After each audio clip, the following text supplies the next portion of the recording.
Now there was he came to Greenville, South Carolina in 1958.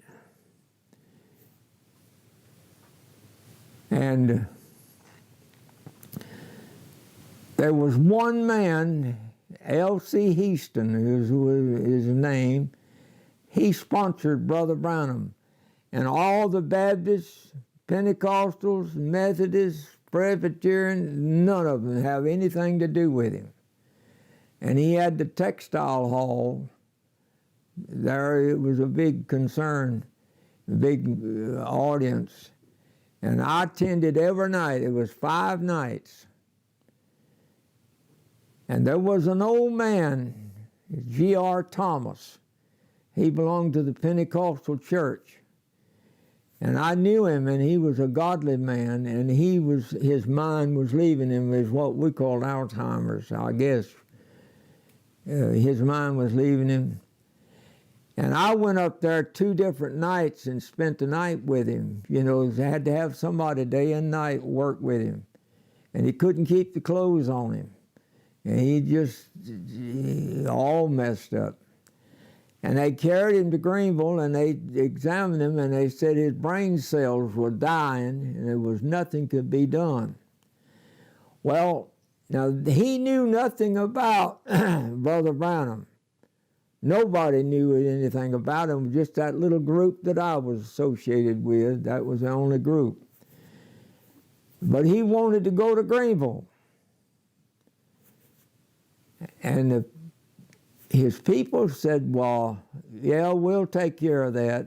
And they wouldn't pay him any attention because they knew his mind was bad. And so Paul Sheridan, the boy that I know, he was in World War II and he got wounded, and he and I were good friends. And Paul Sheridan and his wife came up there, and he said, here comes Paul. Said, see, he lived out in the country about 12 miles. And Paul and Edith came up there, and he said, Paul will take me to Greenville. So Paul drove up, and he said, Paul said, I want to go to Greenville. He said, well, get you some clothes on. I'll take you to Greenville. Said, and he'd do anything the old man had asked because he was a godly old man. And they got some clothes on him, and they got in the car. And there was 2 boys there. They had an old truck. They followed Paul because they didn't know what he'd run into with the old man, the shape he was in. So Paul got to Greenville, got to the main street, and he said, well, Pop, says, here we are. I said, where do you want to go now? He said, just take a left here. Paul turned left, and after a while he'd say, take a right here. And Paul said he got me lost. Said he'd just take a right and take a left. And said after a while we come in between some tall buildings on each side. And said I was lost. I didn't know where we were. Well, there was a policeman standing there. And Paul drove up and rolled his glass down. It was a hot summer night. And he asked the policeman, says, where are we? The policeman says, you're behind the textile building. Well, that's where the meeting was going on, the textile building. and Paul didn't know.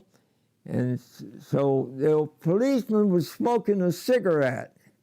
And he said the old man, G.R. Thomas, got onto that policeman hot and heavy for smoking that cigarette. Said you ought to throw that thing down and stomp it. Said, don't you know you're setting an example for the young people? And he just preached to him, you know. And Paul said, I felt embarrassed. Said, I rolled the glass up and drove off.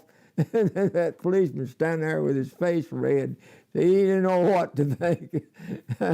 So Paul said he drove up there and stopped in behind the textile building.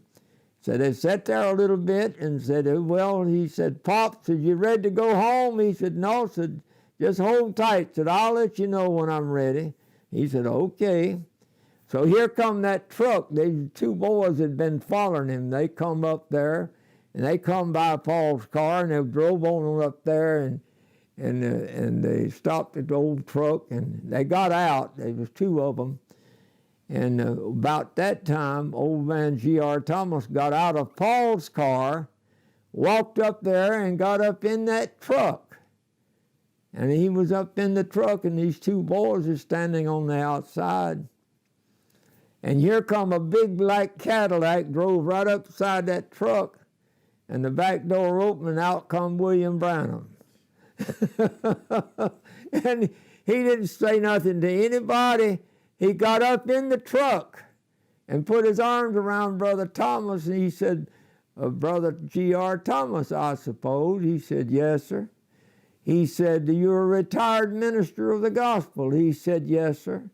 And said, you're a very sick man. He said, yes, sir. Brother Branham said, let's pray. And about that time, Paul and Edith was standing there. They had got out. They'd followed him up there to the truck. And these two boys are standing there. And Paul told me, I was on the inside of the textile building waiting for William Branham to come. And Paul said he could feel the ground shaking when he was praying. Said he never heard such a prayer in all his life. And he turned around and he said, now take him home. Said, he'll be all right. And Paul said before they got home, said the old man's mind come clearer. Now I was at church, at Assembly of God Church the next Sunday, and Brother G.R. Thomas was there. And he asked the pastor, Sanford Jones was a pastor, he asked him, says, can I testify tonight, this morning? He said, yes, says, you can. And he began to tell about what God had done for him, how God had healed him. And they didn't even know William Branham. They didn't know nothing about him. But the pastor did. He knew he was in Greenville, but as far as Brother G.R. Thomas and them, they'd never met him before, and they knew nothing about him. And that was his testimony. And he lived several years after that. Never did have any trouble. That was one of the most outstanding healings that I've ever witnessed.